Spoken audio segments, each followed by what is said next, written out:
ایک بادشاہ سلامت نے رات کو گیدڑوں کی آوازیں سنی تو صبح وزیروں سے پوچھا کہ رات کو یہ گیدڑ بہت شور کر رہے تھے، کیا وجہ ہے؟ اس وقت کے وزیر عقل مند ہوتے تھے۔ انہوں نے کہا، جناب کھانے پینے کی چیزوں کی کمی ہوگی اس لیے فریاد کر رہے ہیں۔ تو حاکم وقت نے آرڈر جاری کیا کہ ان کا بندوبست کیا جائے۔ وزیر صاحب نے کچھ مال اپنے گھر بھجوا دیا اور کچھ رشتہ داروں اور دوستوں میں تقسیم کر دیا۔ اگلی رات کو پھر وہی آوازیں آئیں تو بادشاہ سلامت نے وزیر سے فرمایا کہ کل آپ نے سامان نہیں بھجوایا تھا کیا؟ تو وزیر نے فوری جواب دیا کہ جی بادشاہ سلامت، بھجوایا تو تھا۔ اس پر بادشاہ نے فرمایا کہ پھر شور کیوں؟ تو وزیر نے کہا، جناب سردی کی وجہ سے شور کر رہے ہیں۔ تو بادشاہ نے آرڈر جاری کیا کہ بستروں کا انتظام کیا جائے۔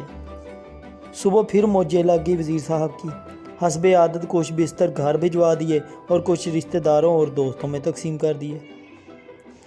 جب پھر رات ہوئی تو بدستور آوازیں آنا شروع ہو گئیں تو بادشاہ سلامت کو بہت غصہ آیا۔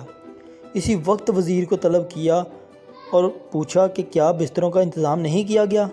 تو وزیر نے کہا، جناب وہ سب کچھ تو ہو گیا ہے۔ تو بادشاہ نے فرمایا، پھر یہ شور کیوں؟ تو وزیر نے اب بادشاہ کو تو مطمئن کرنا ہی تھا اور اوکے کی رپورٹ بھی دینی تھی، تو وہ باہر گیا کہ پتہ کر کے آتا ہوں۔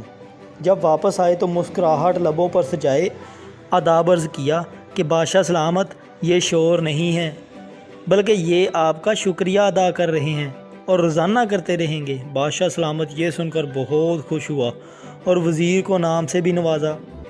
اب یہی حال ہمارے ملک کا بھی ہے دوستو۔